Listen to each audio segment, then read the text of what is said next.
Leisg go féimeacha obair le balach. Chaidh obair ag croitear. Chiad Thuirt t-airgead, bheith cluich t-airgead agus chaill an t-airgead san abhainn, nuair choisich táising drochaid. Nuair Rannan gon Taobh Siar a bhair.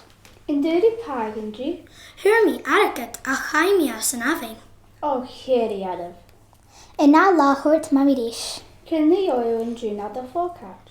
An don Thuirt me go bonne, chuire an bonne na fócad. Nuair Rannan gon Taobh Siar a bhair. An-diugh págann Thuirt me go bonne. Nus ha mo brugis bóg floch. ó mo chreach sa hána. In Thuirt Mam leis. Cynnig an-diugh do cheann. An tres Thuirt cash, chuire an cash mulach a chéin. Nuair Rannan gon Taobh Siar a bhair. An-diugh págann Thuirt me cash. Ach Leisg yw Sgeulachdan ní mars. In Thuirt Mam leis. Cynnig an-diugh na do gardan. An ceirh Thuirt cad, chaill me réimar a chiad. Nuair Rannan gon Taobh Siar a bhair. An-diugh págann Thuirt me cad ag scrób mí. ó mar fór. In Thuirt Mam leis. Ciann an-diugh le robh agus le as do dhéag. An coig Thuirt fiol, chiad robh is a chnaibh. Nuair Rannan gon Taobh Siar a bhair. An-diugh págann Thuirt me fiol. Ach an galach an cnef. ver me seoiste lechi.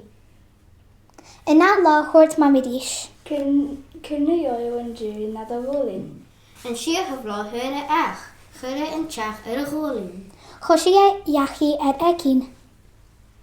Fhuair gnuair ga Chòrd dó seachad, choisich garach dhéobh an balach. Daddy trot go feici go. Tháinig achar a bhulach sios le póg an an-diugh ag Lachaidh. Chabhfuil an balach ag brín a riamh gus an feice in sealach éivín de Lachaidh agus an teach. Fhuair Lachaidh an teach agus Chaidh Leisg leis an póca t-airgead na live. Nuair Rannan gon Taobh Siar a bhair. An-diugh págann Thuirt me t-airgead agus ach. nach bedú an balach nach rannaí ma.